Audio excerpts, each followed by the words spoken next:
GBI Rayon 18 kembali akan mengadakan ibadah onsite pada bulan September 2021. Berikut adalah jadwal ibadah onsite beberapa cabang GBI Rayon 18.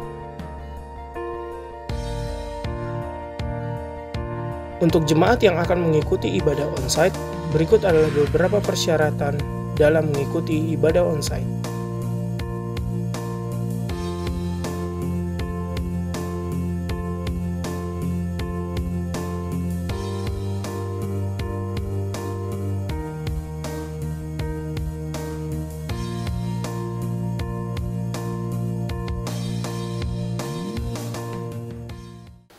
Shalom Jemaat Tuhan, selamat datang di ibadah online GBI Rayon 18.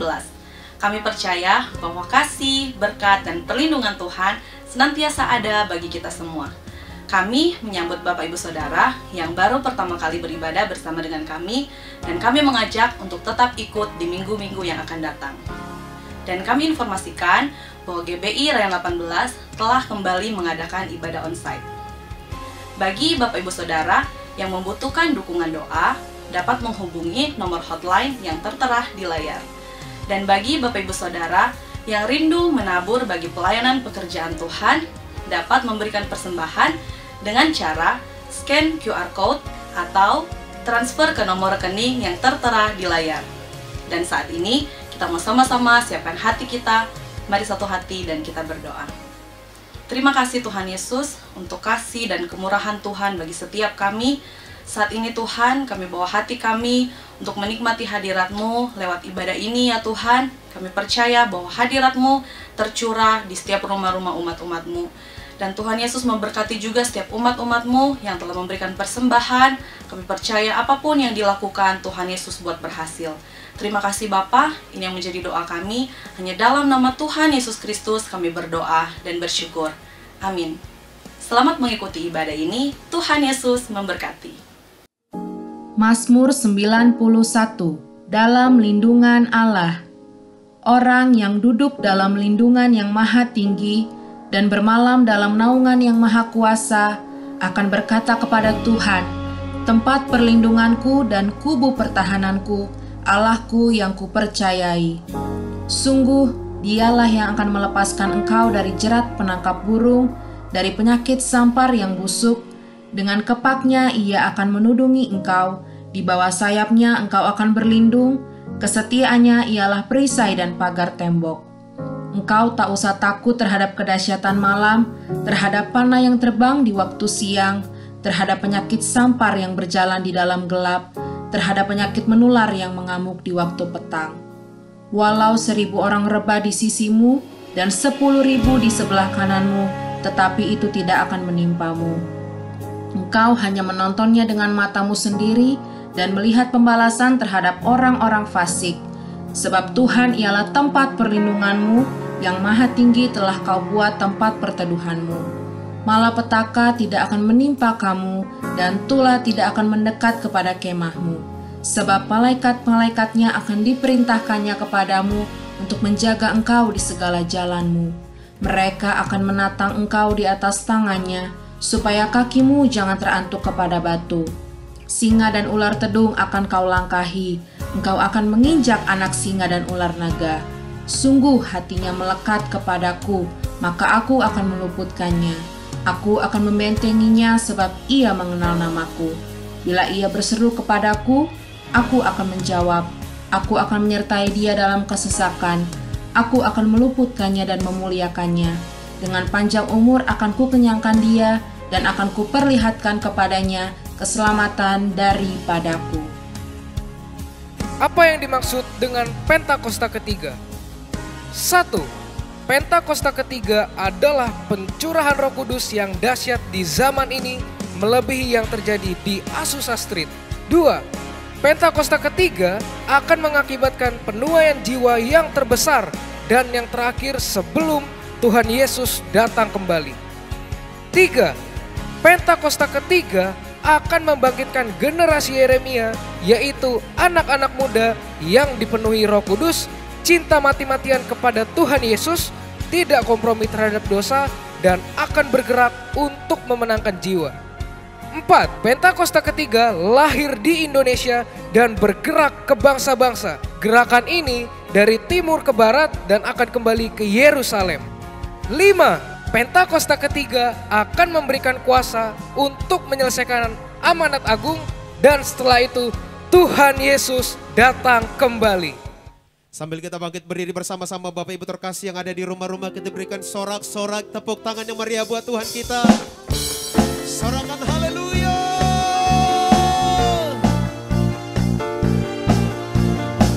Kita masuk dalam peperangan Allah di alam roh dan kebenaran. Biar ketopang keselamatan itu menjadi bagian kami Tuhan.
Mari lebih lagi tepuk tangan bersorak-sorak Bapak Ibu terkasih yang ada di rumah-rumah.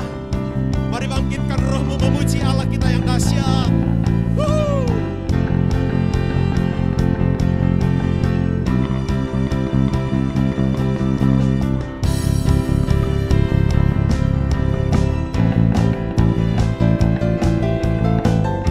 Engkau Tuhan yang besar dan ajaib yang kami puji. Tak terbayang kebesaran-Mu dan tak terbanding kekuatan-Mu Tuhan. Kau megah bagiku. Senang jiwa dan pengharapan telah ku serahkan untuk rencana-Mu Tuhan. Kau Raja atasku. Hanya Kau yang layak ditinggikan.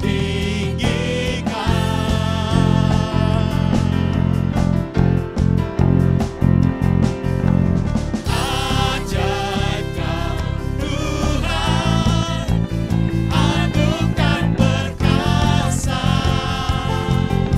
Kau sumber kemenanganku, layak berkuasa, memerintah selamanya. Yesus Kaulah Raja mulia. Haleluya. Tak terbayang kebesaran-Mu dan tak terbanding kekuatan-Mu Tuhan. Kau megah bagiku. Senang jiwa dan pengharapan telah ku serahkan untuk rencana-Mu Tuhan. Kau Raja atasku. Hanya Kau yang layak ditinggikan.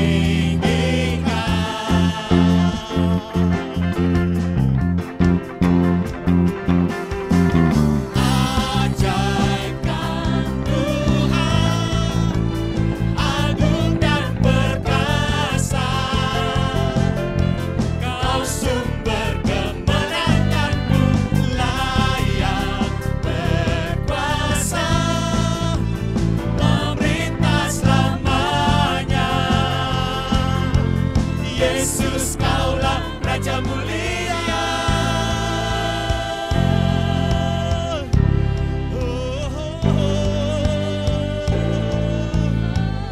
Tuhan Kau mulia.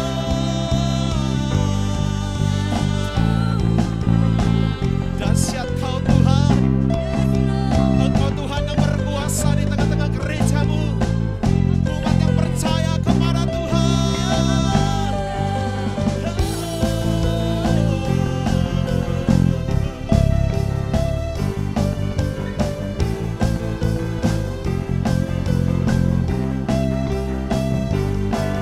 Kami bersatu hati terus memuji Engkau. Kau yang layak ditinggikan.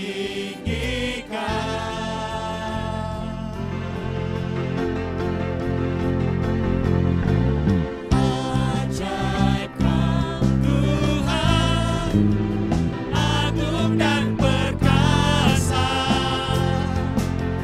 Kau sumber kemenanganku, layak berkuasa,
hadirat-Mu di tempat kudus-Mu Tuhan.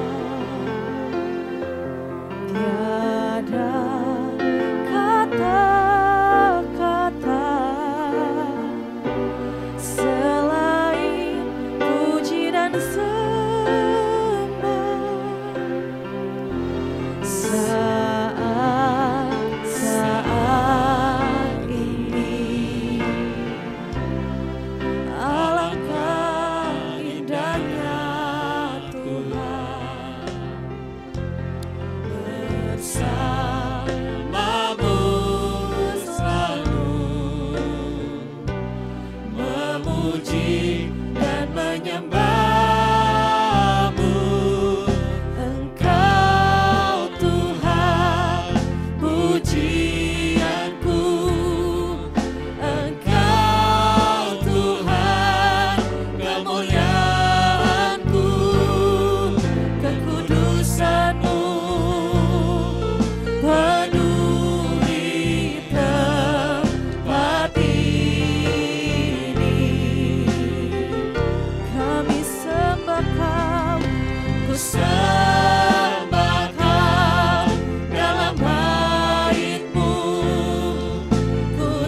Sebab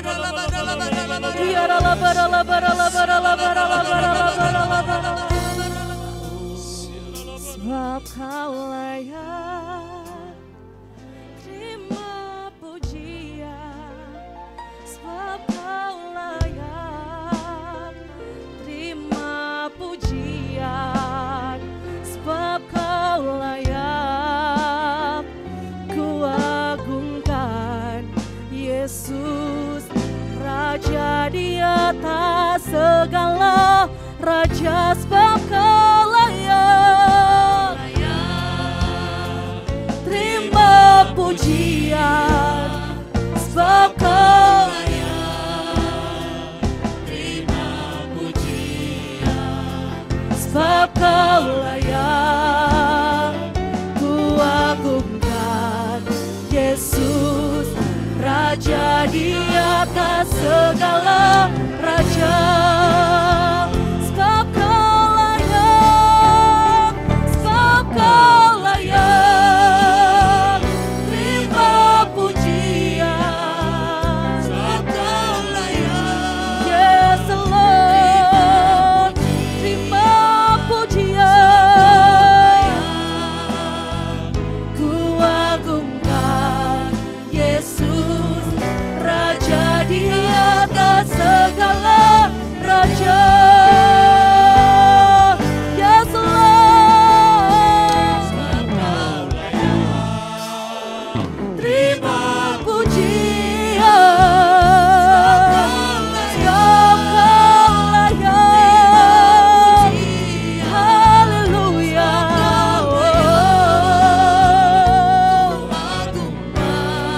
Yesus Raja di atas segala raja, Raja di atas segala raja, Raja di atas segala raja. Yes Lord, haleluya.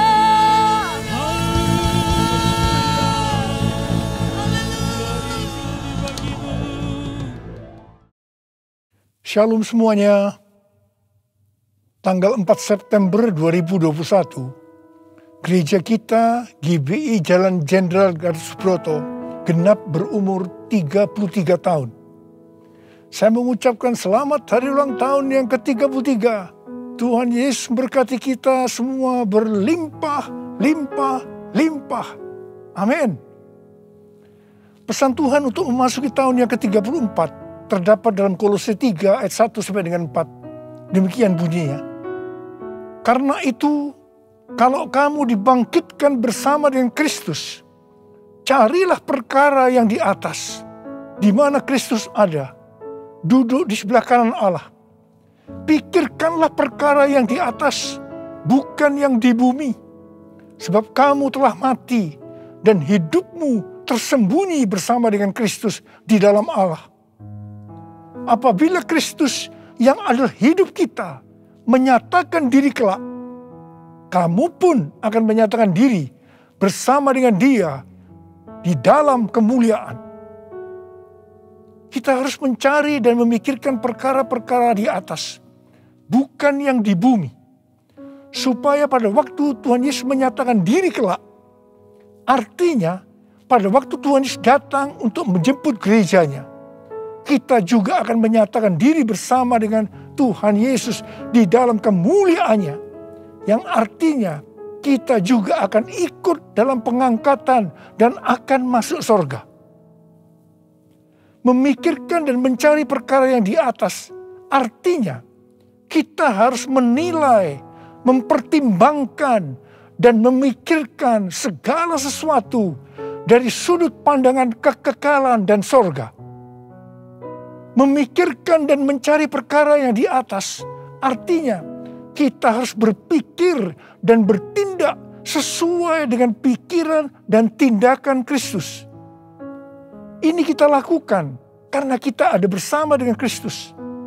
Kita akan terus melakukan dengan setia, karena Kristus adalah hidup kita. sampai kita bertemu dengan Dia dalam kemuliaannya, yaitu pada waktu Dia datang kembali untuk menjemput gerejanya. Perkara yang di bumi dapat berbicara tentang hidup yang duniawi, yang dinyatakan dalam rupa perintah, peraturan, dan ajaran yang tidak membawa seseorang kepada pengenalan akan Kristus. Perkara yang di bumi juga bisa diartikan segala sesuatu yang berada dalam pikiran, perkataan, perbuatan yang merupakan sifat manusia lama, sehingga bertentangan dengan kehendak Allah. Supaya kita bisa memikirkan dan mencari perkara yang di atas, maka kita harus mempunyai hubungan yang intim dengan Tuhan. Hati kita harus melekat kepada Tuhan. Banyak berdoa, memuji dan menyembah Tuhan. Kita harus memiliki kasih yang semula. Kita harus melakukan kehendak Bapa di sorga. Kita harus hidup berintegritas. Sekali lagi, saya akan mengingatkan kita semua bahwa dalam menghadapi masalah apapun juga, kita harus tetap meresponi dengan memikirkan dan mencari perkara yang di atas, bukan dengan perkara yang di bumi.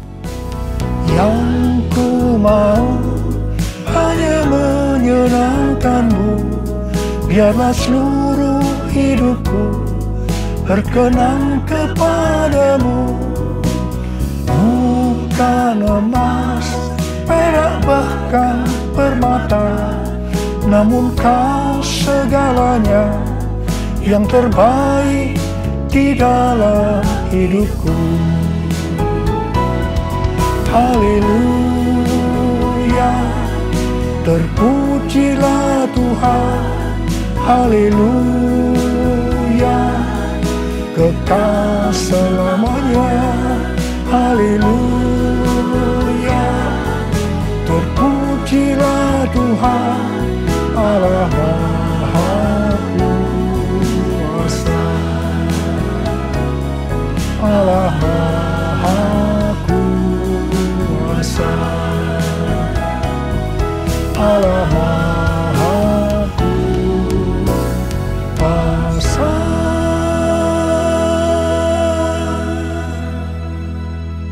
Tuhan Yesus berkata, kasihilah musuhmu dan berdoalah bagi mereka yang menganiaya kamu.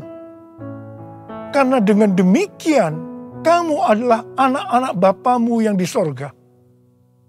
Apabila kamu mengasihi orang yang mengasihi kamu, apakah upahmu? Bukankah pemungut cukai juga melakukan demikian?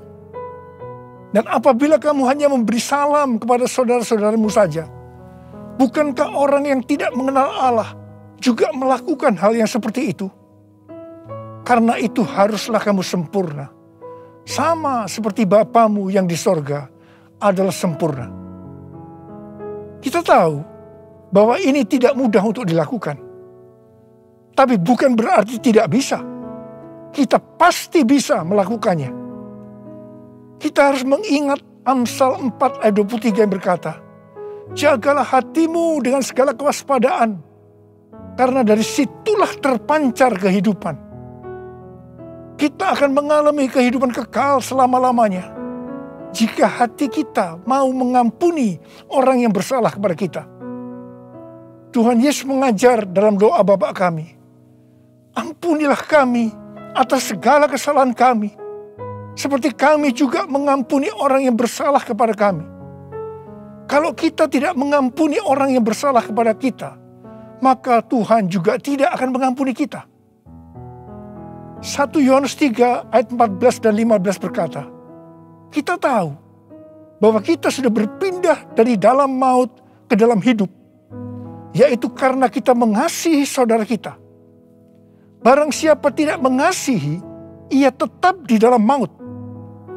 Setiap orang yang membenci saudaranya adalah seorang pembunuh manusia. Dan kamu tahu bahwa tidak ada seorang pembunuh yang tetap memiliki hidup yang kekal di dalam dirinya. Karena itu, mari kita harus mencari dan memikirkan perkara yang di atas, bukan yang di bumi. Haleluya, terpujilah Tuhan. Haleluya, kekal selamanya. Haleluya, terpujilah Tuhan Allah Maha Kuasa. Allah Maha Kuasa. Allah Maha Kuasa.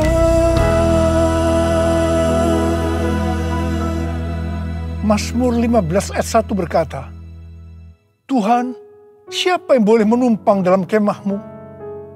Siapa yang boleh diam di gunung-Mu yang kudus?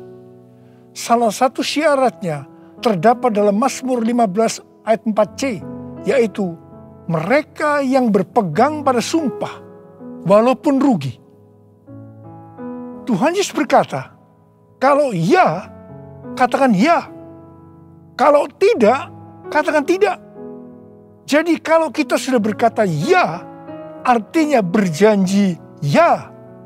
Apapun yang akan terjadi, kita harus tetap ya, walaupun rugi. Terus terang saya banyak melihat orang-orang yang sudah berkata ya, tetapi begitu akan merugi, kadang-kadang seperti lupa kalau pernah berkata ya, dan mencari 1001 alasan bagaimana untuk ya berubah menjadi tidak, meskipun harus lewat proses hukum. Ini yang disebutkan perkara yang di bumi, bukan perkara yang di atas. Amsal 21 ayat 21 berkata, siapa mengejar kebenaran dan kasih akan memperoleh kehidupan, kebenaran, dan kehormatan. Karena itu, jadilah orang yang berintegritas, orang yang hidup tulus, jujur di hadapan Tuhan. Sucikan dan kuduskan hati ini untuk layak menghadap hadirat-Mu. Tubuh jiwa rohku kuserahkan padamu, ku menyembah-Mu. Tinggikan nama-Mu ya Tuhan, mulialah nama-Mu ya Tuhan. Tiada lain seperti Engkau ya Allahku, besar kuasa-Mu. Menurut kalender Ibrani, dari tanggal 6 September 2021 sampai dengan 26 September 2022, kita memasuki tahun 5782 yang disebut sebagai tahun P-Bet. P-Bet artinya 82. P adalah angka 80, menggambarkan mulut. Jadi masuk tahun P-Bet ini, kita diingatkan kembali tentang mulut.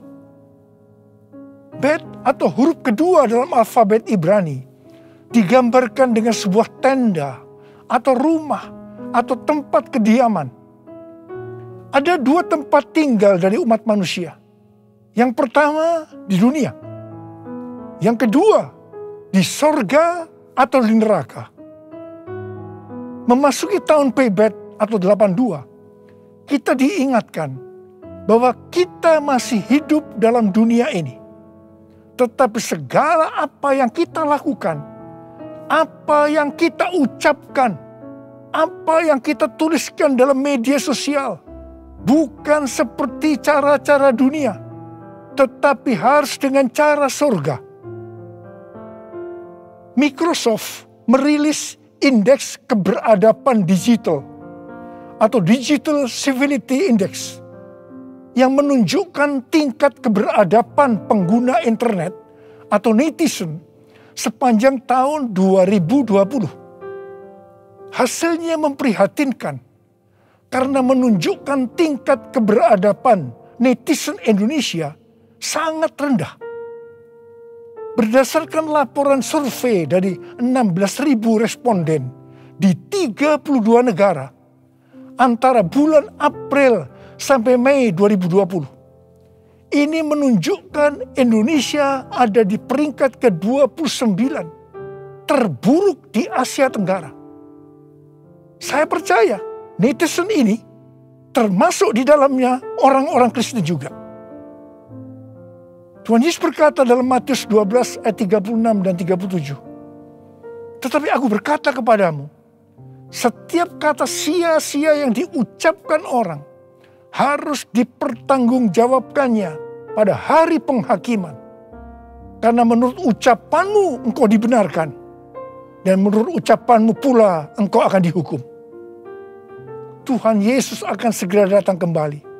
Mari, saya mengajak kita semua untuk berhati-hati dengan mulut kita. Juga dengan apa yang kita tuliskan di media sosial. Apakah itu hoax atau ujaran kebencian, supaya jangan kita dihukum. Amsal 21 ayat 23 berkata, siapa memelihara mulut dan lidahnya, memelihara diri daripada kesukaran. Karena itu, pikirkanlah dan carilah hal-hal yang di atas, di mana Kristus tinggal, bukan seperti yang di bumi. Mulutku penuh dengan pujian kepadamu, ya Yesus Tuhan. Sepanjang hari ku beri penghormatan kepadamu, ya Allahku. Mulutku penuh dengan pujian kepadamu, ya Yesus Tuhan. Sepanjang hari ku beri penghormatan kepadamu, ya Allahku. Sepanjang hari ku beri penghormatan kepadamu, ya Allahku.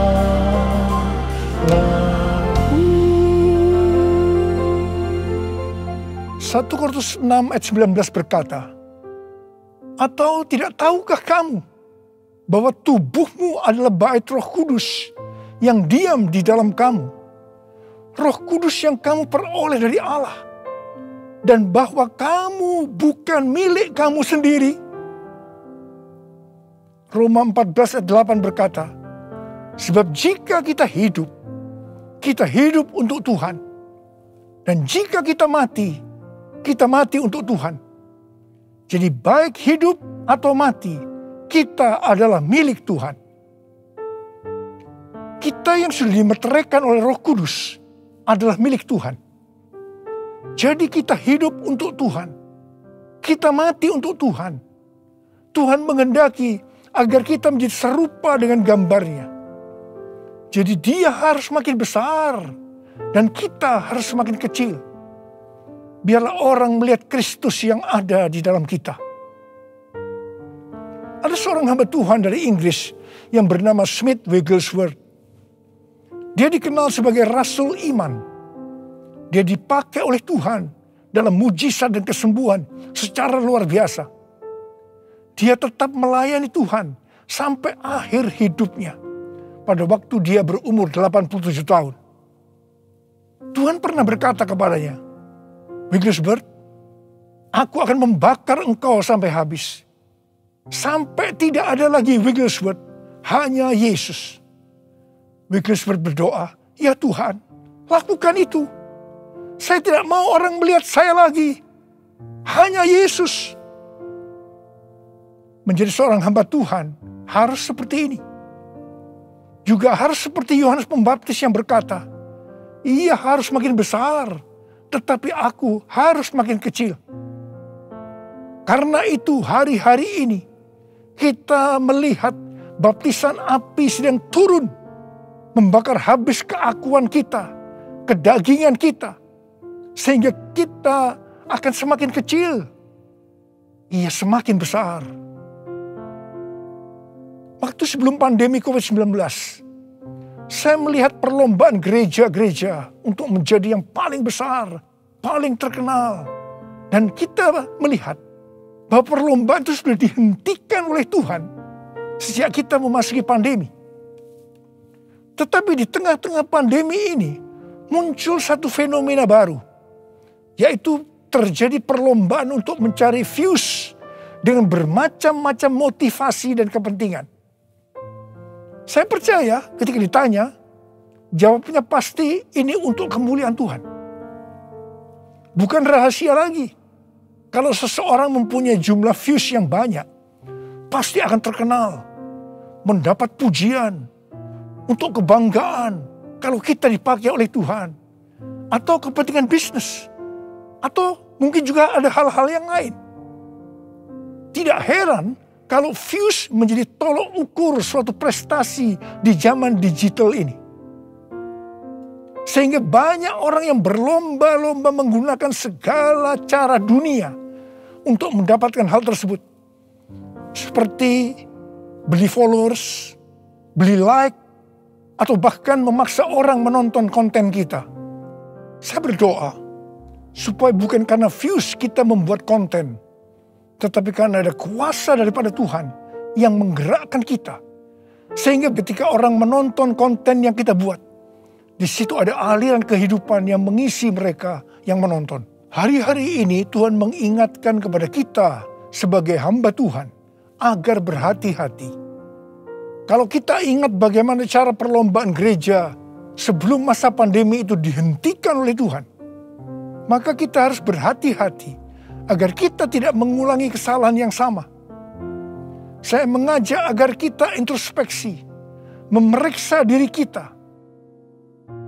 Saya bertanya, kalau kita melihat views kita banyak, apakah kita benar-benar berkata, ini adalah untuk kemuliaan Tuhan? Atau kita berbangga hati karena ini dianggap ukuran Tuhan memakai kita? Tuhan Yesus mengingatkan kita dalam Lukas 6 ayat 26. Celakalah kamu jika semua orang memuji kamu. Karena secara demikian juga nenek moyang mereka telah memperlakukan nabi-nabi palsu. Tuhan Yesus mengingatkan kepada kita, kalau seseorang selalu ingin dipuji-puji, itu adalah nabi palsu. Tuhan mengingatkan kepada kita bahwa kita harus semakin kecil, Dia semakin besar. Kita harus semakin menjadi seperti gambarnya. Karena itu, Tuhan hari-hari menurunkan baptisan api, di mana itu akan membakar atau menghancurkan keakuan kita. Menjadi seperti Kau, Yesus, menjadi seperti Kau, Yesus, menjadi sempurna dalam seluruh hidupku, menjadi seperti Kau, Yesus, menjadi seperti Kau, Yesus, menjadi sempurna dalam seluruh hidupku.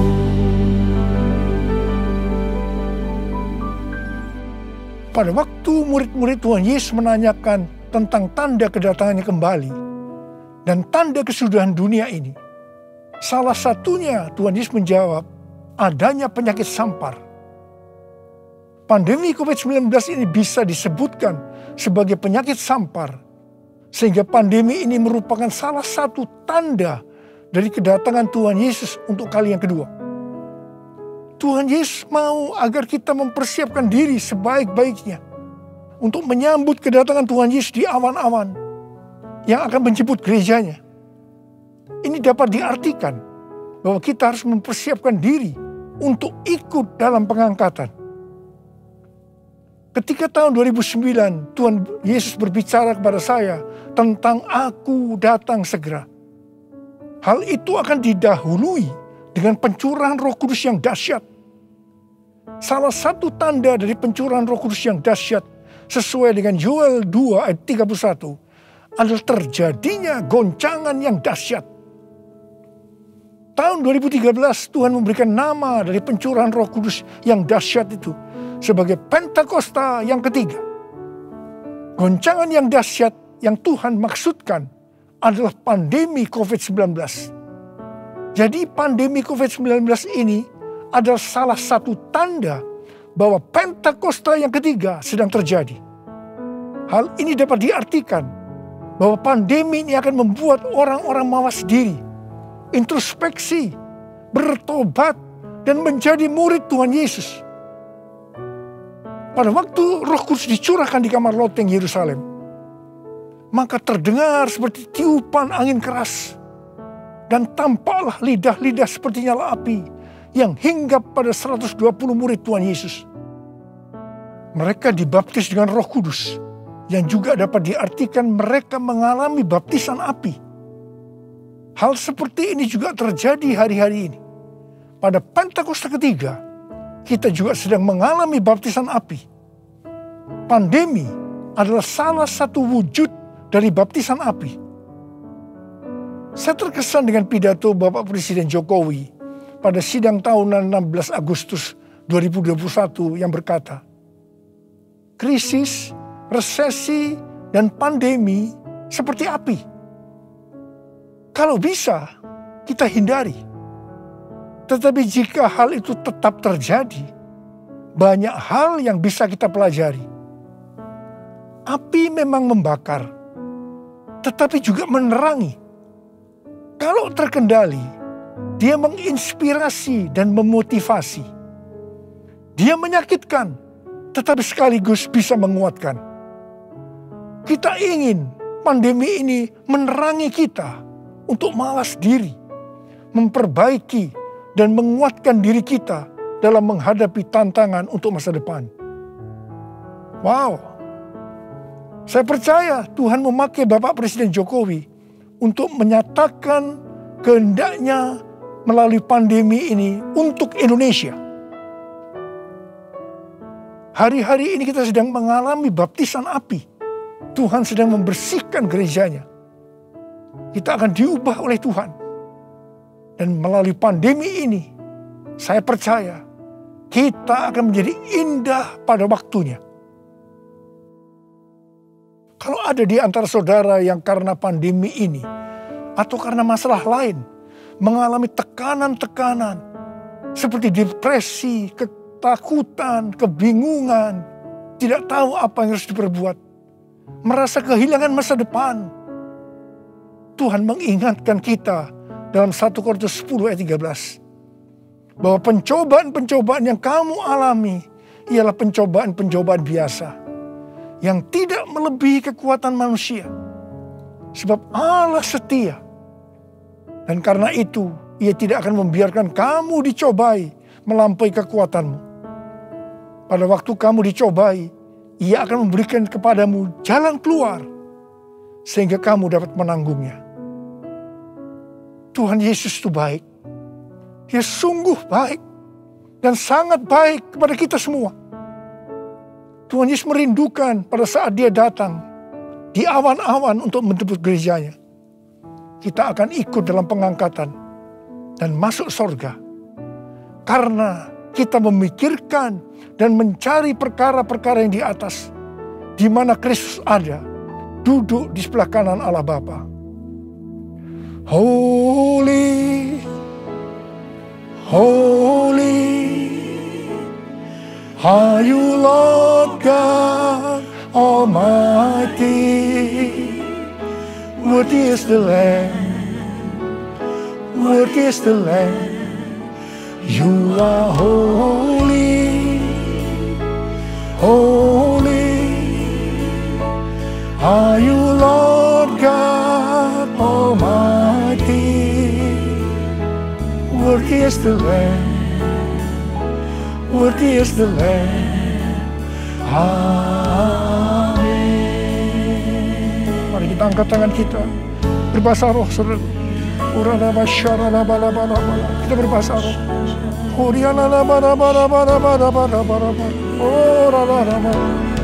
Oh Tuhan, ya Tuhan, ya Tuhan. Ya Tuhan, ya Tuhan, ya Tuhan, ya Tuhan. Oh ralaba ya ralaba ya ralaba. Ya Aba, ya Aba, ya Aba, ya Aba, ya Aba. Engkau melihat anak-anak-Mu ya Tuhan. Engkau sudah berbicara kepada kami semua. Karena kami harus mencari, memikirkan perkara-perkara yang di atas, bukan yang di bumi. Tuhan, mampukan kami ya Tuhan. Engkau tolong kami semua. Oh Rabbah, kami mau Tuhan. Kami mau ya Tuhan. Engkau melihat anak-anak-Mu yang saat ini mungkin sedang mengalami tekanan-tekanan. Karena pandemi, karena hal-hal yang lain. Engkau tolong mereka. Engkau menyembuhkan yang sakit. Sembuh dalam nama Yesus, sembuh. Dalam nama Yesus, sembuh. Oh Rabbah, oh Rabbah. Holy, are you Lord God Almighty? Worthy is the Lamb, worthy is the Lamb. You are holy, are you Lord God Almighty? Worthy is the Lamb, worthy is the Lamb.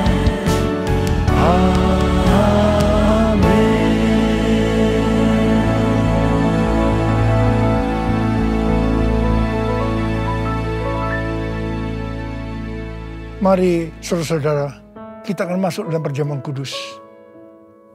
Kita akan mengingat ayat ini. Sebab setiap kali kamu makan roti ini dan minum cawan ini, kamu memberitakan kematian Tuhan sampai Ia datang. Perjamuan kudus adalah perjamuan Tuhan Yesus sendiri. Setiap kali kita masuk dalam perjamuan kudus, Tuhan Yesus selalu berkata, biarlah ini menjadi peringatan akan daku. Biarlah ini menjadi peringatan akan daku. Mari, arahkan hati kita kepada kebaikan Tuhan. Supaya kita lebih mengasihi Tuhan Yesus. Supaya kita lebih mengasihi satu dengan yang lain. Mari tundukkan kepala. Bapa, siapakah kami sebelum kami mengenal Engkau? Kami semua orang berdosa. Upah dosa adalah maut, mati. Tetapi Engkau yang tidak berdosa telah dijadikan dosa oleh karena kami. Engkau harus turun dari sorga mulia, menjelma menjadi manusia, mati ganti kami dengan penderitaan yang luar biasa. Sungguh betapa baiknya Engkau, Aba. Engkau jadikan kami sebagai anak-anak-Mu. Engkau tuntun, Engkau bela, Engkau lindungi, Engkau berkati kami. Engkau juga menegur, menghajar kami. Kalau kami berbuat salah, itu Engkau ya Aba. Itu Engkau ya Aba. Tuhan akan memberkati kita semua melalui perjamuan kudus. Tapi Tuhan mau kita makan dan minum dengan cara yang benar. Karena itu masing-masing sekarang introspeksi. Lihat keadaan dirimu masing-masing. Jangan menyimpan dosa. Kalau ada dosa yang Tuhan ingatkan saat ini, langsung minta ampun. Minta ampun. Ampuni ya Tuhan. Ampuni kami. Ampuni kami ya Tuhan. Ampuni ya Tuhan. Ampuni ya Tuhan. Engkau melihat anak-anak-Mu sedang meminta ampun Tuhan kepadamu. Bapa, layakkan kami untuk masuk dalam perjamuan kudus. Kami akan masuk dalam perjamuan kudus dengan hati yang penuh ucapan syukur. Dalam nama Yesus kami berdoa. Amin.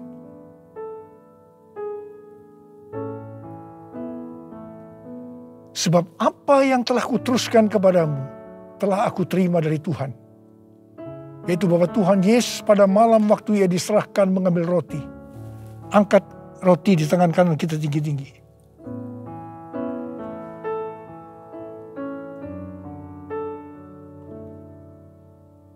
Dan sesudah itu Ia mengucap syukur atasnya. Dia memecah-mecahkannya dan berkata, inilah tubuhku yang diserahkan bagi kamu.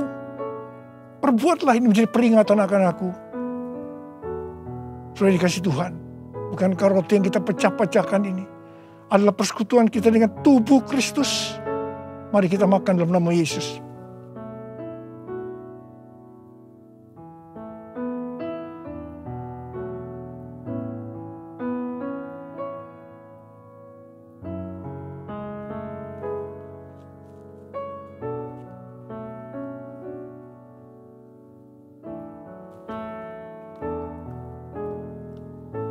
angkat cawan di tangan kanan kita tinggi-tinggi. Demikian juga ia mengambil cawan sesudah makan lalu berkata, cawan ini adalah perjanjian baru yang dimeterkan oleh darahku. Perbuatlah ini setiap kali kamu meminumnya menjadi peringatan akan aku. Sudah dikasih Tuhan.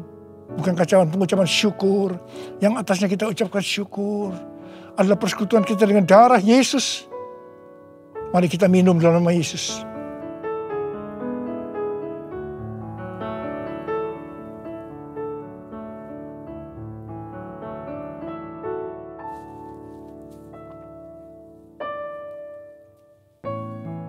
Mari angkat tangan kita, ucapkan syukur dengan suara. Jangan diam, jangan diam. Keluarkan suara. Ya Tuhan, terima kasih ya Tuhan. Oh rala bakana maya rala baya rala bara. Oh rala baya rala baya rala baya rala. Tuhan terima kasih. Terima kasih ya Tuhan, Kau baik buat kami. Terima kasih Engkau yang baik. Kau baik ya Tuhan, terima kasih ya Tuhan. Oh Rabb, terima kasih Yesusku. Terima kasih Yesusku. Puji syukur hanya bagi Tuhanku. Terima kasih Yesusku. Terima kasih Yesusku. Puji syukur hanya bagi Tuhanku. Terima kasih ya Tuhan. Terima kasih Yesusku. Terima kasih Yesusku. Puji syukur hanya bagi Tuhanku. Terima kasih Yesusku. Terima kasih Yesusku. Puji syukur hanya bagi Tuhanku. Puji syukur hanya bagi Tuhanku. Puji syukur hanya bagi Tuhanku.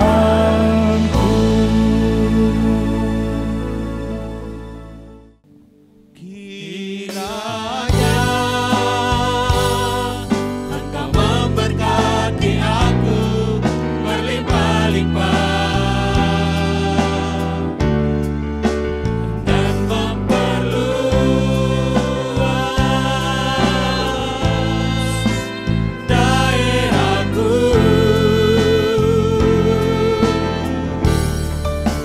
Dan kiranya tanganmu menyertai aku dan melindungi aku daripada malapetaka,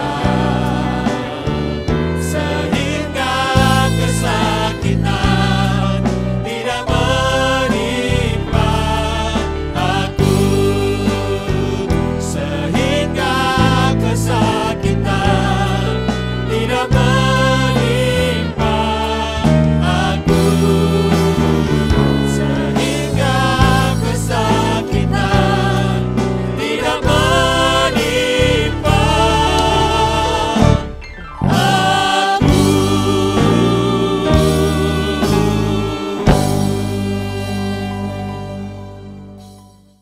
Tuhan, berkati anak-anak-Mu semua.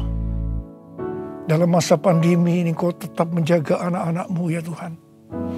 Anak-anak-Mu sehat. Kalau hari ini ada yang terpapar, dalam nama Yesus sembuh. Dalam nama Yesus sembuh. Tidak ada yang berkekurangan. Semua dicukupkan. Malah berkelimpahan dalam hal yang baik. Terima kasih. Terima kasih Abba. Terima kasih. Sekarang terimalah berkat Tuhan. Kasih karunia yang berlimpah-limpah daripada Allah Bapa dalam anak yang tunggal Yesus Kristus. Persekutuan yang manis dengan Roh Kudus menyertai saudara sekalian mulai hari ini. Sampai Tuhan Yesus datang menjemput kita di awan-awan. Dan bahkan sampai selama-lamanya. Yang percaya bersama-sama katakan, amin.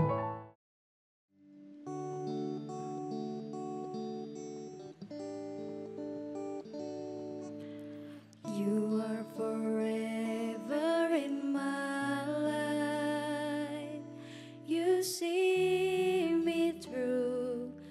kasih